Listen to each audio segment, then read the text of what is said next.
Latest news updates కోసం ఇప్పుడే download చేసుకోండి Media Effects app.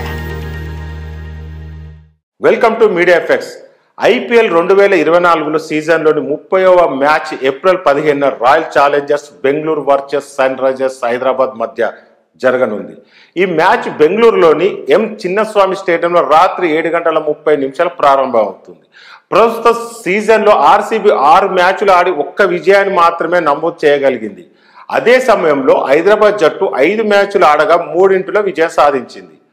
Pak du Plessis నేతృత్వంలోని రాయల్ ఛాలెంజర్స్ బెంగళూరు పరిస్థితి చాలా దారుణంగా తయారైంది. బెంగళూరు జట్టు ప్లే ఆఫ్ రేస్ నుంచి నిష్క్రమించే అంచున ఉంది. ఆర్సీబీ బ్యాటింగ్ బౌలింగ్ 2 లయ తప్పినట్టు కనిపిస్తున్నాయి. కొన్ని మ్యాచ్లో బ్యాట్స్మెన్ రాణిస్తున్నా బౌలర్లు ప్రదర్శన పూర్తిగా పేలవుగా ఉంటుంది.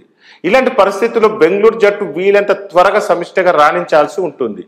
మరోవైపు పాట్ కమిన్స్ కెప్టెన్స్ లో సన్ రైజర్స్ హైదరాబాద్ ఇప్పటి వరకు మంచి ప్రదర్శన కనబరిచింది.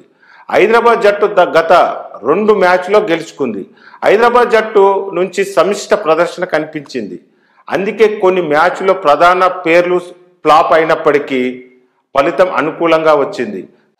కమిన్స్ తన జట్టు హ్యాట్రిక్ విజయాలు సాధించేలా చూసేందుకు ప్రయత్నిస్తాడు. ఐపీఎల్ చరిత్రలో Royal Challengers Bengaluru Sunrisers Hyderabad మధ్య ఇప్పటికి 23 మ్యాచ్లు జరిగాయి. ఇందులో సన్ రైజర్స్ హైదరాబాద్ 12 మ్యాచ్లు గెలుచుకోగా రాయల్ ఛాలెంజర్స్ బెంగళూరులో 10 మ్యాచ్లు విజయం సాధించింది. ఇరు జట్ల మధ్య 1 మ్యాచ్ రద్దయింది. ఐపీఎల్ 2023లో ఇరు జట్ల మధ్య జరిగిన ఏకైక మ్యాచ్లో ఆర్సీబీ ఏకపక్ష విజయాన్ని నమోదు చేసింది.